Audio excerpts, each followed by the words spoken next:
নমস্কার। ব্যারাকপুরে প্রথমবার হোলসেল আর রিটেল কাউন্টার একসাথে নিয়ে চলে এসেছে আবরণ। তবে দুটো কাউন্টারে কিন্তু আলাদা আলাদা। আজ তোমাদেরকে আমি কিছু পুজো কালেকশন দেখাবো। আচ্ছা, হোলসেলও মানুষ নিতে পারবেন, রিটেলও নিতে পারবেন, এক দু পিসও নিতে পারবে, আবার রিটেলে এক দু পিস নিতে পারবে, আবার হোলসেলে একসাথেও নিতে পারবে সবাই। হোলসেলের ক্ষেত্রে নিয়মটাই বলে দিয়েছে। দেখো, এটা খুব সুন্দর ভি গলার ওপরে সুন্দর একটা মসলিন সিল্কের ওপরে। আচ্ছা, এটারই কালার আমি দেখাচ্ছি। দেখো, এই দেখো ভি গলার ওপরে অন্যটা ডিজিটাল প্যান্ট। এটা আপনার এখানে শুরু কত থেকে? শুরু তো আছে আমার 250 থেকে, কিন্তু 250 থেকে এখন আমি দেখাচ্ছি না, পরে একদিন এই ভিডিও করব।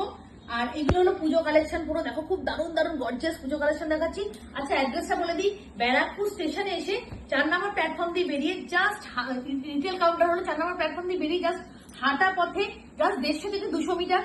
দোকানের নাম আবরণ। এটা বেনারসি না? বেনারসি বুটি। দেখো, বেনারসির উপরে পুরো কিন্তু এগুলো সুতোর ওয়ার্ক করা আছে। আর ওড়নাটা অনেকটা বড়। এই দেখো প্যান্টের নিচটাও এই ওয়ার্ক করা আছে। আচ্ছা, আমি এখন কিছু পুজো কালেকশন দেখাচ্ছি। অর্ধেক জিনিস আছে, অর্ধেক জিনিস অনেক, শুধু খালি কয়েকটা দিয়ে তোমাদেরকে আমি দেখিয়ে স্টার্ট করছি। এটার প্যান্টটাও দেখো, এই কাজটা সুতোর কাজ। এটা পুরো দোপাট্টাটা তো খুবই সুন্দর, দারুণ। তাহলে হোলসেলের রেটটা যেটা 250 বললেন সেটা নিশ্চয়ই আরো অনেক কম। একদম একদম। হোলসেলের রেট তো সবসময় কম হয়। হোলসেলের রেট এমন রাখবো যাতে তোমরাও আমার এই রিটেলের রেটটাই রাখতে পারো। শুধু আসতে হবে আর দেখতে হবে, কিনতে হবে। আবরণ নিয়ে এসেছে কিন্তু ব্যারাকপুরে প্রথম হোলসেল আর রিটেলের কাউন্টার একসাথে। হোলসেল রিটেল একসাথে তোমরা পেয়ে যাবে, তবে দুটো কাউন্টার আলাদা। এটা দেখো, একটা বিচিত্রা, দারুণ ওয়াও পিস একটা, ওয়াও ওয়াও। দেখো, প্যান্টের নিচটাও একটা কাজ আছে। আর দুপাট্টাটা একটু আমি খুলে দেখাই, এত সুন্দর। দেখো, দুপাট্টাটা পুরোটাতে এই লেস ওয়ার্কটা করা আছে।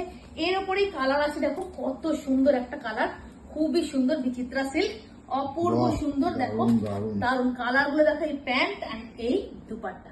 তাহলে আর কোনো দেরি না করে ফটাফট চলে আসো। অনেক কালেকশন আছে, শুধু দেখানোর অপেক্ষা। আমি দিতে থাকবো, তোমরা ভিডিওটা দেখতে থাকো।